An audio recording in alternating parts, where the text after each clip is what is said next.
आप जो कुछ भी करना चाहते हैं,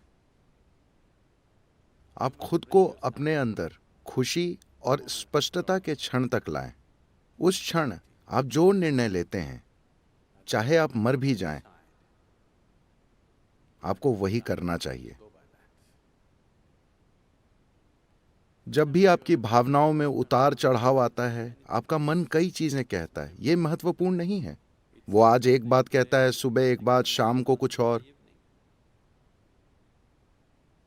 वो आज एक बात कहता है और कल दूसरी बात। ये कोई महत्व नहीं रखता। स्पष्टता के क्षण में मैं खुशी कह रहा हूं, क्योंकि जब आप खुश होते हैं तो आप बाध्य नहीं होते।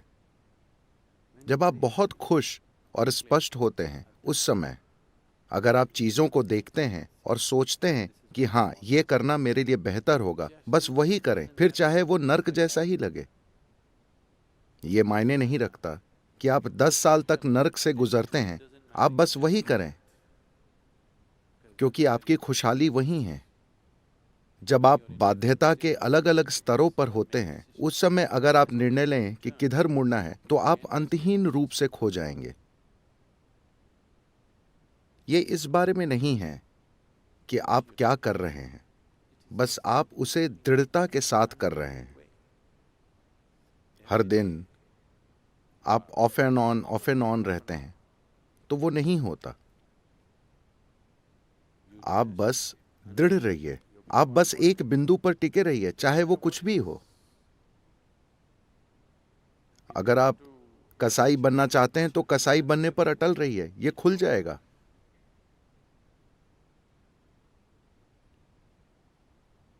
एक क्षण के लिए भी ढुलमुल मत बनिए।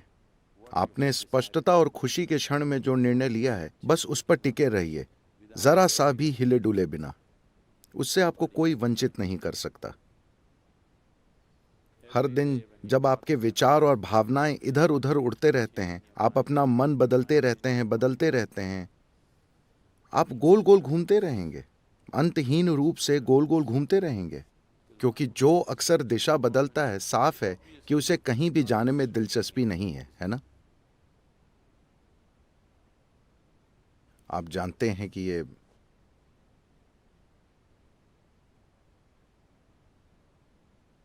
ये दुनिया गोल है, इसलिए आप किस दिशा में जाते हैं ये मायने नहीं रखता। जब तक कि आप दिशा बदले बिना चलते रहते हैं, आप सफर को पूरा करेंगे, है ना? आप यात्रा पूरी करेंगे, है ना?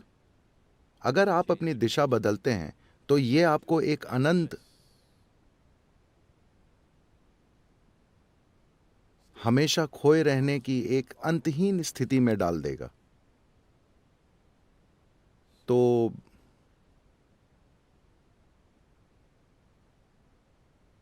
अगर आप वहां होना चाहते हैं, वहां रहिए, कोई समस्या नहीं है। आप यहां होना चाहते हैं, यहां रहिए। रोज रोज अपना मन मत बदलिए, सुबह एक और शाम को दूसरी ओर। आप अपने लिए और अपने आसपास हर किसी के लिए एक यातना है। जो लगातार अपना मन बदलता रहता है, वे अपने और अपने आसपास हर किसी के लिए एक यातना है ना?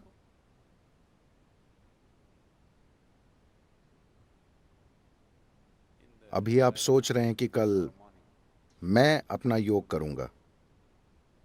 कल सुबह Dong at 5 o'clock in the morning. सुबह 5 बजे सुनते हैं। मैं रोज उसे सुनता हूं। मुझे नहीं पता कि आप में से कितने लोग उसे सुनते हैं। जैसे ही वो डोंग होता है, शायद हमें ड्रम बजाना चाहिए। फिर आपका शरीर कहता है, भाड़ में जाए ये योग, मैं बस ये चाहता हूं। वो बदलता रहता है। प्राथमिकताएं बदलती बदलती बदलती रहती हैं। जीने का एक और तरीका है,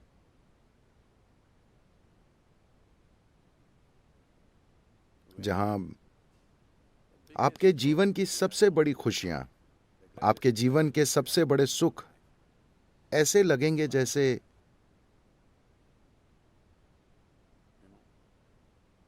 एक चींटी के सुख की तरह लगेंगे। ये जीव इसमें सक्षम है।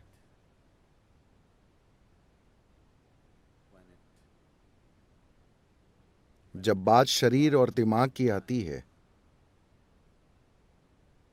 तो हम सभी अलग रूप में सक्षम हैं। दो शरीर बराबर सक्षम नहीं होते, न ही दो दिमाग बराबर सक्षम होते हैं। लेकिन जब इस जीव की बात आती है तो हर जीव बराबर सक्षम है।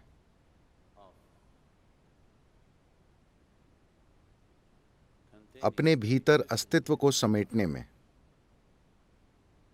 वैज्ञानिक कहते हैं कि यह लगातार फैल रहा है, उसे कैसे समेटना है, यही सारी सुंदरता है। That which is endless, that which is eternal. जो अंतहीन है, शाश्वत है, जो असीम है और जो लगातार फैल रहा है, उसे इस जीव में समेटा जा सकता है। इस मामले में दो जीव अलग अलग क्षमतावान नहीं होते, हर जीव बराबर सक्षम होता है। ऐसा इसलिए नहीं होता क्योंकि आप दिशा बदलते रहते हैं। जब भी आपको एक छोटा सा कोना मिलता है जो आरामदेह है, आप वहीं रहने की कोशिश करते हैं। This so-called getting civilized has become a इस सभ्य होने की कोशिश ने आध्यात्मिक प्रक्रिया को बहुत बड़ा नुकसान पहुंचाया है। यह जरूरी नहीं है, मगर मैं कहना चाहूंगा, क्योंकि अगर आप नोमैड होते, आप नोमैड का मतलब जानते हैं? इसका मतलब है कि आप मैड नहीं हैं।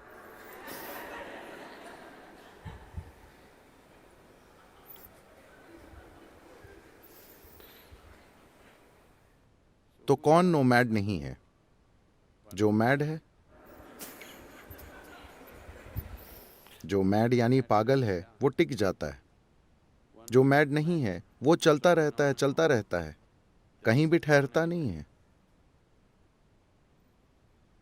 जैसे ही हम नोमैड होना बंद हुए, तो हम सुरक्षा और कुशलता के एक पागलपन में पड़ गए। चाहे वो शारीरिक हो, मनोवैज्ञानिक हो या भावनात्मक, हम हमेशा उस कोने की तलाश में रहते हैं जहां हम आराम से सो सकें। और एक बार आपको वो कोना मिल जाता है और वो बहुत बढ़िया और आरामदेह हो जाता है, तो आपके अंदर बाहर निकलने और फिर से यात्रा करने की हिम्मत नहीं होती।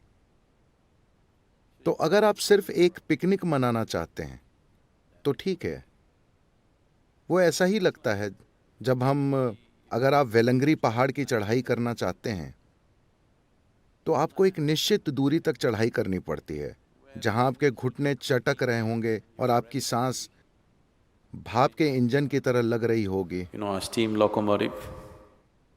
फश फुश चल रही होगी। फिर आप चारों ओर देखते हैं और बांस,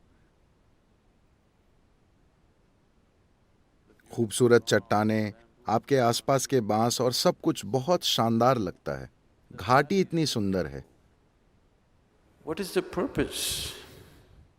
एक और कदम उठाने का मकसद क्या है? यह शानदार है, बस। आपका दिमाग आपसे कहता है, बस यही है। मैं जगह की सुंदरता पर सवाल नहीं उठा रहा हूं, मैं वहां मौजूद होने के सुख पर सवाल नहीं उठा रहा हूं। मगर अभी ये तर्क आया है, ये नया तर्क आपके अंदर आया है, सिर्फ इसलिए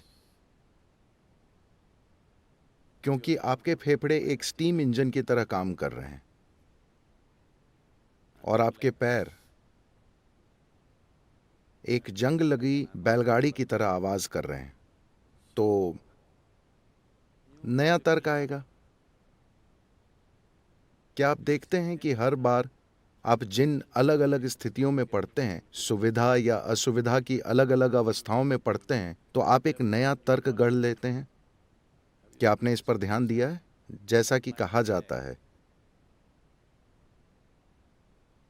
जब आप छात्र होते हैं तो हर कोई कम्युनिस्ट होता है। जैसे ही आपकी शिक्षा पूरी होती है और आपको नौकरी मिलती है, आप समाजवादी बन जाते हैं। और शादी होते ही आप पूंजीवादी हो जाते हैं। आपकी नई स्थितियों, सुविधा या असुविधा के अलग अलग स्तरों के अनुसार तर्क के नए स्तर आएंगे। तो ऐसा होता रहता है। इसलिए स्पष्टता और खुशी के एक क्षण में जब आप वहां मौजूद होते हैं, आप किसी चीज को देखते हैं जिसमें आपको अपना कल्याण दिखता है, आप उस पर डटे रहिए। कल आपको वो भयानक लगे, कोई फर्क नहीं पड़ता, आप उस पर डटे रहिए। वो नर्क जैसा महसूस हो, आप उस पर डटे रहिए। यही खुशहाली है। अगर आप दिशा बदलते रहेंगे तो कहीं नहीं पहुंचेंगे।